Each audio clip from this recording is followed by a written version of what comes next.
tlan ro bung riat na dor chung chu alo khule lui lui to a ma se anei tu nu pian na lo zit chu hle khu zo chuang lawa awan kalma em aria chil zo ke moni chu le mut kham lo hmel zit chon mel ngai melin lo thu ru na bara khai ta thu tila a thlok dor thei hi lo me ti boi tai la min hau shrep du moi ngem le bia ka hu phorom mangi o kan nung lama tang chuan kalro kalta che ti ri ka she a ka hoile chon vai putar cher je thian trin kot chungin kan nunga min lo din chil reng to a athil ko chori mel khermai kala chet mai lo wang chon vai pa buk chon kong kan ding ngai lo ati ve ngiala he vai pa hi ke ain kan rama hin atlang nel zok de niom takani kan thom chu shein don nei tunu churan hoi thoya ei tur kan la nei lo hei thuk kanun don chau ni hi lo ti ve boka min hre to lo ni nge yang vai pa chu kong kian ma sain ke po chon ka zui lut ve ta ngala don nei tunu bula chon dingin kapi heta thok tur kha kania zinga lo kal ro khoi ti sia ka ti a kabula thu chan min thlek le he ho nuwa ani mo kalau hre to leinem che i mai noi wange i mela walang dang ve ati ve le ta zoka asoi dikin karing ke po ni mina ka in che na kha kangai na lo re ngani ya pithar chuan nu chuan min ti mai donia i ming khat dikte ni mo kha midak te pon lo thleng trep to anga ti le chuan o ti nan ka lo bu ngata ka tho pui tur de chuan sual ve wangem min kom thadu lo ni chuan a shom du de mai thei ti vel mai mai ngai to chuan ka hoi kol rek reka andor top lutuk le ei tur siam na hun ni si chuin me lo ka ti e mani nu chuani bok chuan taima ka ngai ka ti kha o mong vom bang mai atlan kol char char ngai thina nia kha ji klum hi lo chanla sin te te chana nga yang che dana poimo ati le a nu ne lom tak ni lo ma se min hau hal ngot lo re ngot bo chu lom na tham mani to in ka ria a soyang chuan ji klum chu ka chan ta nga la ti tu hre si lo din zum ve re ngai chuan nuam ka ti dai zo ka ni raivak lo hnuwa chuan ka tho pui tur te po an lo thleng zui ve mai buka me che pani te chuan la upa big lo to pani ti hriat maya mi papa khate ro chu tuai kan tiang chi hi ni a lo thleng thar te chu enin kan nui saka tuai ber chuan ngei mel fe hian min ner khum thunga ma se enga vak ka ngai du lo lu chuani chu lo kalin rozi biaki hei dikte ni hi engkimin zirti rangai don ani o lalmam ihriamo ati ngal zung zunga asoi anga min kai hroi theini chuna lo mong tang lalma man ti chuan boy kan vin hlom te mai nia o ma se kan thin rim wang po ni chuang lo nia aron tia mak po ka ti lem lo a chen te pani po chamiron chi bai ve a anwam mo tang chen thar kan nei don ani mai lo man ti ve boka be se ai na nuam don ni na lang nu chuani chuan kan ti tur te min thrilina ko ko zung zunga a thawang ai na in tha zo dai le ngala lalma mala chu tong duina nui duai duai renga soive tu shewak lo mai la kanuina sakhop mai an soilok angein choi khama tang chuan kan buai map map viau to a dor chunga ei turon lamte chu buai pui tham wak an ni lo ma se pon lama sim chuat tama sil turom deuh reng bok nen kalo hu phur ain ka thiam zong le ka ti thelo tam daya me che pani te ai main lalma ma chu tong duina nelom zo ka tong ka ma thiam boka kan nui deuh reng mai ni nu chuani chuan a vin tur hloma huata pon la big lem lo ke ro mi thar ka ni wange min la vin hau lo thung tlai chuan rozin dikte no le thleng rok sengang o kan bial te poi hriat ve ngai lo ma ti chuan rang takin ka thawa ka hriat turang te ka hriat ma le ka ta na thani mai kha hei khai ro chuan babu kha keng buk la ken hei karon khai do nia ti na bula bucket rok chu ban ve ngala chuan hu lambo rok chu nuam ta dewe in hnuai tang kan khon chho do nia kalama tang kan khai ri nga chuna ha thlak mai mai ti le nu chuan kan in zui chuak ta ngala lalma ma chuan boy kastar ka milo biak do nia o milo ngai lu tukri lo se aron te zui lang langa rozi la chuan i beng cheng ani chu a biak poi bengam bok si lo ati let ve a anin ngam tlang to hlom boka an fiam thu po sang khop mai ka thenu chuan a hmel thria te awina chai zui zau zawa an nun chuan om hmel via win ka ria phur takin nan thoka ha hmelan pu bok si lo fiam thu te thoinan nui deuh renga an mani anga om ve thei chu ka chak ta berani bazar hnuai chuan chuk zelin nula le tlangwal then khat lo thu te chu kan kalpela kalpel mai mani la an chau hmelin an muda chu hmel hle ti chu ka mu man thowa ka thian nu chuan edik kho ani kha ti khan an zuar pa boka ati maya ka hmela chuan makti na lang chuak te poni mana an rui dan chu awamak ve an muda chu hmel bok sia la thlek zui zau zau chung chuan ka tia ka khovel thara hian mi khualang chau kalania zir tu le hriat bel tur kalanga hle do ni hi khatiang khan loman rui thin anu maniang siman har sat emai Rosie chenatia ke chena nom mel ka ti ve hau lo mai no le thleng ruak te kan seng pa chuan poisa kan khon pa zel boka hetiang zat chum hi kan khon ni tin don ani chuan kan dor nei tu nu kha house sango tang ti te kalo ngai tu kwal mai maya eng ti kai mo ke po kala house ave nge yang ma se kongero ala thui deu don ani chutia kan kal zel lai chuan kamalama police pathum le midang loading khom le chu ka mu theya choble chila kalung phudang lam hal chu hai thei poni lo Rosie chuan engei ti renga kal to ang ron tilang langa ka thil mu khan ka pe na ti top zui hal ti reng ka lo shelo ka thenu bula chuan tlan phein eng thil nge thlenga su ta chuan ingen tia tin kan malam chu ka kok zawa ka thenu po chu hoi phei veng hal maya mi solen manani ang ka hrebik lo hetiang thil te chu thleng ni tin alom kalang atia ka om dan a hre thiam lo lutuk chu ka ngei lek lek zo kani ma se dem ngot thei poni big lo ka thil ti kha hrevet lat lo lom ka thenu nuwa chuan kun deuh chalin ka kala ka thil khai rit bok nen ka kutte po chu thlan dup maya an lo din khom na mun kan pet lai chuan ka khur thei mai don hian ka hria ka thok le thok lo po ka hre to bok hek lo Rosie chuan zoi te hian ruk run mananiang mei chiani le ngala ti deuh sapa an mi sual man chu mu ve chak na ka nei lawa ka hmel an ron mu ka hlau ngoi ngoi zok kani ka kal chak ta deu ni ka ring ka thenu chuan iwa man mo le si ve I thil khai kha rit deu ni mo atia echin mai kha chuan ti ti engeng mo soin kan nuya athu soite khan min ti hlim viawa ma se tu na chuan min basic chu kaninga ati ti hian mi benga ver ka hlawani lokal mai mete kaman monia ka ti taringota huata alak lo sham ka be se ni Rosie po chameron deu data a hok dak lutuk wanga kalmuang lui dewani I mu ve ema mel kha ala nau pan mel ba ka hlau thon mel tok don nei tu nu la khana an khum na sabok sia ati zui zat zata kan thil khai ri ba ka chhokal kan ni boka kan thodun lap lap to a ka en velo ti de chu shia reng kha ka tiang thil ka mu po ka du lo ka ti hluk rengota an mi sualman ai ma chuan khang police pathum te kha ke chuan ka hlau jok dai ka thenu chuan ka din mun thre thiam lo tak chung hian oi helai mun ai ni thok don ani chuan ka tiang til te kha chu mu fo tu rai ngai to bro dam doi zo le zu zor te pon man reng dona voi khat pe chu kan dorang e khen mi solan ron man mole la ti ta deu dewa chu chu ka thil hlau ber poni man ni ka du lawa min man dona ni point mi pui tam na hunain man tir chu ka du teu lo mai dor chung ti fai ba ka turang te kan ti zo meu chon khuwa polo thim der to a kani khat na chau mani se ka ha in ka zoi nok thei hialani ka ha wang hian ka vui hau lawa na thatak le ka tho thiam zong tak ka nei hi ka lom zok dai nu chuani chuan ho to ro dor hi chu karon khar mai donia atia lalma ma pek chuan lal nu chuan bonus lam te hi zanin ka leng chuk don chum ka mamonia atile hloi to nu chuani chuan ivan ne om tak I hlo bak ka pedon to lo che izuruin boinai siam je le ngal thinrim la hen imi pathai tho je boxi kalmai mai te alo ti hlura lalma ma lungoi lo mel moi ti por kwal vel chu rilrun nom lo je thian kalo en renga Isualani mai chua na dang ka zong dai don tia in herina pen taw chuak ngang hanga lo chuani le midang te chuan nui maya anta chuan thil tharani ve lem lo ni turani atu kain mule tur chuan kanin thla ta hloma in thlena mut thlop ka chak deuh berani bas ka hala chuan tugina ka thil ton kha ka hre chuak le a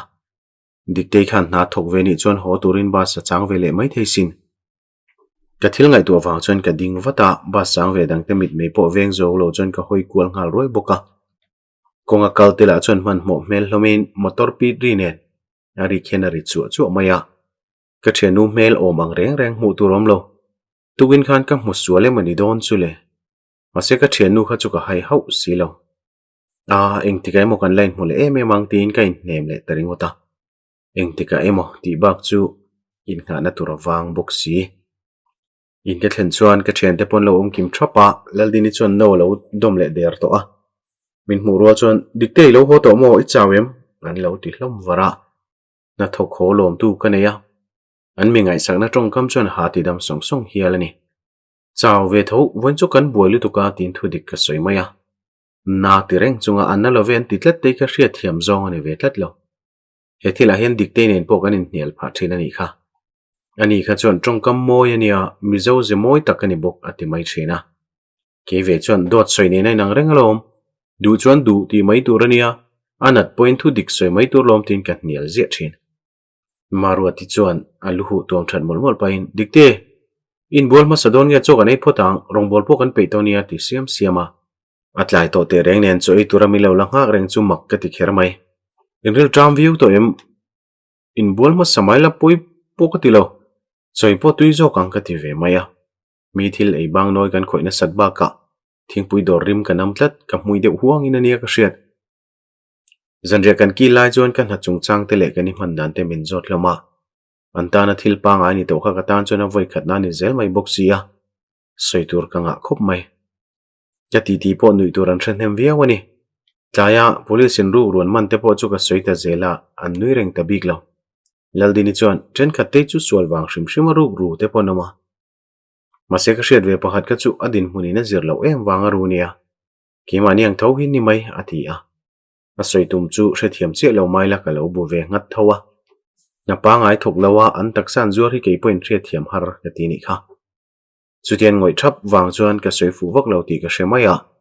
na se borok ti danglam tur chuan soile mai tur ka hrebok si lo veni chuan kaum dan chu hrethiam ani karing dikte bazara na thokinia ka tiang ka chula mu fo don ti shela I ha damani mai I lo ve velu tuk chuan a buai thla kang mihring tamna hmuna chuan thil thleng danglam te po tam thina lo mati a asoi dik nge in kering bok kan choina te ka senga kan buainak nak lai chuan pindana ka phone da chu lo ria en lem loin tunge ni po ka hret sawang chuan phur zetin kut ka shuhul sok soka shilber po nei chong lo hian chani niang min be chak to otang kat ti zui ring ota chanchi miron zo turani karinga chani nen chuan kan ri hlut tarenga nuam ka ti thu le ka tho puite ming po ka shil ve ngal veka ani po chu hlim ve viawin ka hria ka hna hi min mu sakani miawa kani man dan hria chu mo phurna nga alangai reng te poni ma na le chani nen kanin biak zo nu chuan ka phone chu dokana ka da le a chole mai ka tumla chuan ka thian te ti ti wang chuan ka ding le ria veni chuan zanin khoila mangin chuadon ni zana ka bungro pek na ti kha in thlak me kan lo ni renga ke chu chualo mai ka du atia maro ti chuan lalven film kur turin voi tam takan thil to chi kha sumdu wanga ti vek manila kan tan him lo chu kan thliar ve thiam turania nangma wanga buena kan tok le ni voi chuan kan lom lo view to anga tia an taksa chawan zur lo ti na mani don le eng bungrongen soi eng la ka nge kan him lo thei ka hremi alo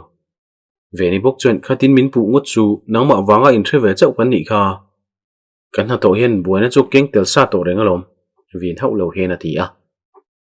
an ti ti chuan ka tho ti pik deuh tlat mai le ngala laldini chu lon rol vele a in khung deu ngai ni chu enge ma thleng lo tur anga yang maruat zanin chu side khoi tel lo mai anga tia tutema chuan an chang lo an tong ngai tharu anga kai ngai wang chuan in thiam lo na deuh ka nei tlat loya shelo turamin du ni chuan zo kher ka tum lawa ma se hlau thon nai ro ka nei tlat thung pindana tomreng chu dik hek lo le engma shelo ang mai chuan ka zai chuak ra ra ta ka thian te po chuan an soi zui ta bik lo veni chuan dikte zanin chu kan panin in nga kang o ni zan ka hlok dewa ka chuak pe lo nui deuh sang hin a lo tia avanuam don ve maset thom ha ka ngai don se ka kom rei pe lo to pang che ka ti ve maya ka soi tong khan tlom mai le hoi hom wangan dot soi a chuan thu dik soi mai hi ka thlang fo ka hre thiam alo kan naute fel ni rengang che ti pa chuan an nui ji ara ara kum som ni pakhat angin in soi ve buk mai la mela pon nia chuan ka nau pang jok ti lang renga ka thil hria ta tlem boka nau pang anga min en po hi ngai lo lama ka ngai du bik lem lo marwati le laldini te in cheina bula chuan thuin kan ti ti le borbora ni chin lo kan thil soi kha chu hria om poina nom le to lo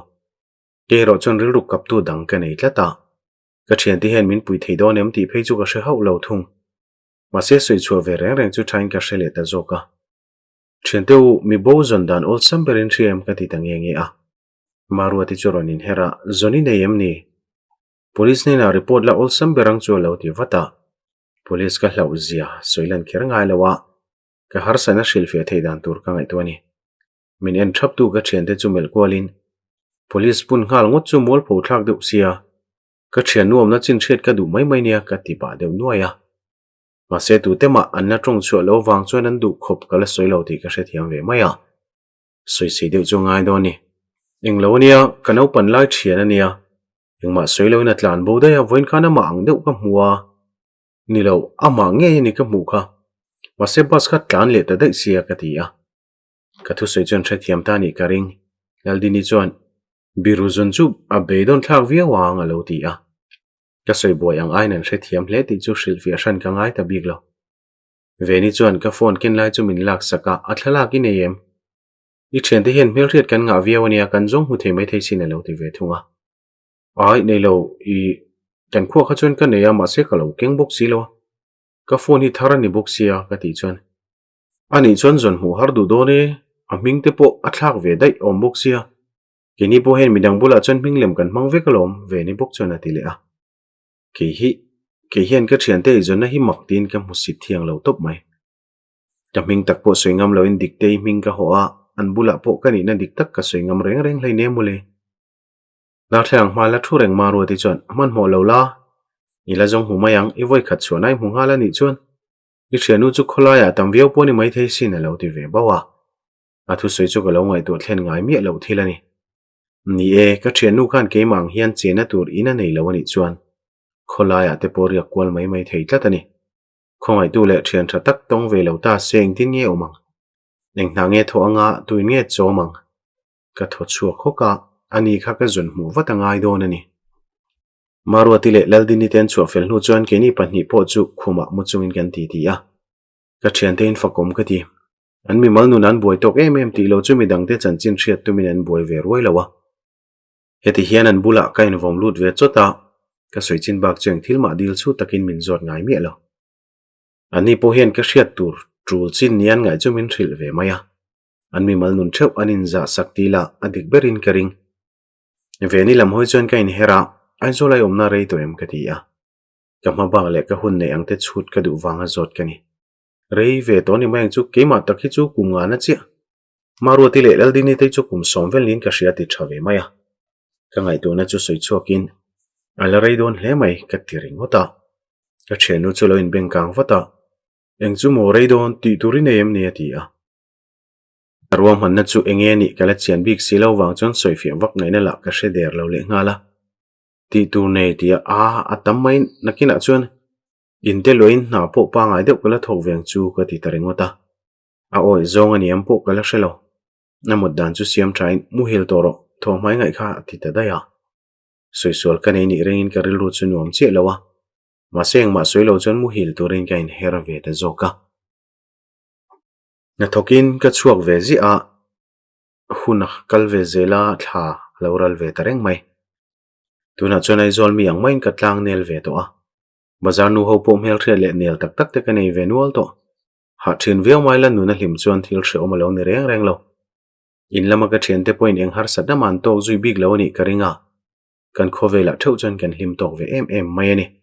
lalma ma chuan min kheu zau pa hin ente boy chelo ti tu deuh che ka hriania min biak that ve ro chuan ka shil don mi lo che anti zuya athil soi ai ma chuan mit meng ti danglam kwal vel chuan kan ne ti zoka ininom nangman nei dai ro ka lo ti ve zata kan chen te pani ba ka nu chuani po chu lo nui ve haka biakin aler ber hi ivan duai bera ka khongai ngot mai che alo ti boka chutian han ti le ta ga chuan apor kher mai lalbiak la hian eng ti reng ei thoto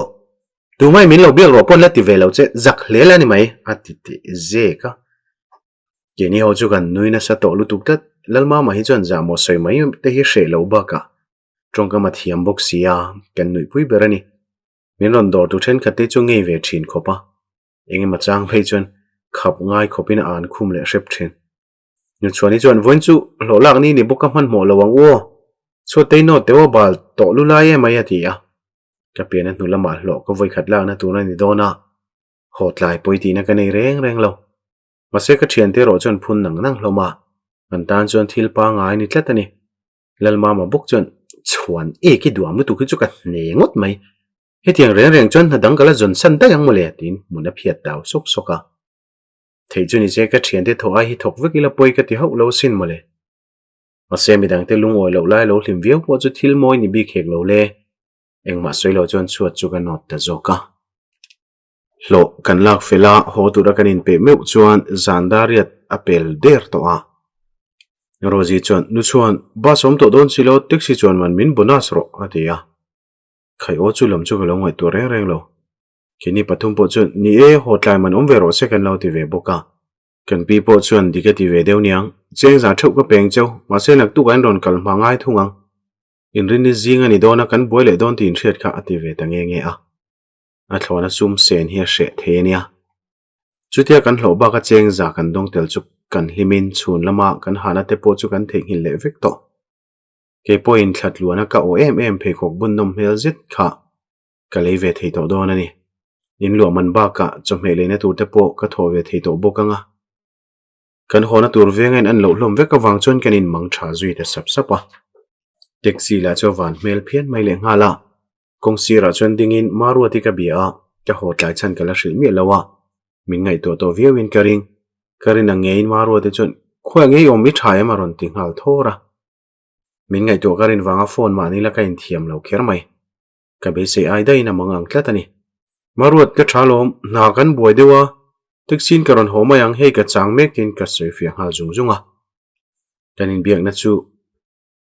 a ring chia adani nge yang chen nang te tho ham ri po ka hre theya kamit tui lo tling chu a chan ka hre chiang khop mai malle van doi ngoi kai ngai la hian a der tel me lo min ngai to tu te thian kanei tlatani laldini chuan lo howat ro choi turin kan lo hak chenia lo ti ve boka rong chu mai ka har sada wang chuan ya bung hata phone chu ka metlum taringota trap to lo tur khan ka intiam to a ma se ka mit tui tla ringot chu ka thunun thei pi lamani lima wanga nui varvar chu in ka biang chu ka tuai sok soka ka mazona motor ronding en chiang mang hlei lo hen ka pan nai wata driver betur chuan ka kun hiama kanan vengai kalmanem ka lo dia i man te chuan mane a lo ti po chuan ngai that lo na kala nei chuang lo engzat ni aniang ka ti chuan aman lam chu kan la soidonia in phaldana zirte poniang chu ati le zela wang chuan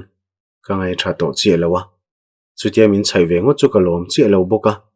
kalson tuma ka hoi chu ro chuan ka biak mek hi taxi ni lo ti ka hre ve ta chawa ka ti pal taxi mo ka tia tin ka ton son wata driver la chu la nui de vurvura lo lut mai te nang niang hoi chu ka hre chiang lom ala ron ti zuya kalung oi lo wanga kamar phu zai chu thunun tumin kain hung ru hle ringota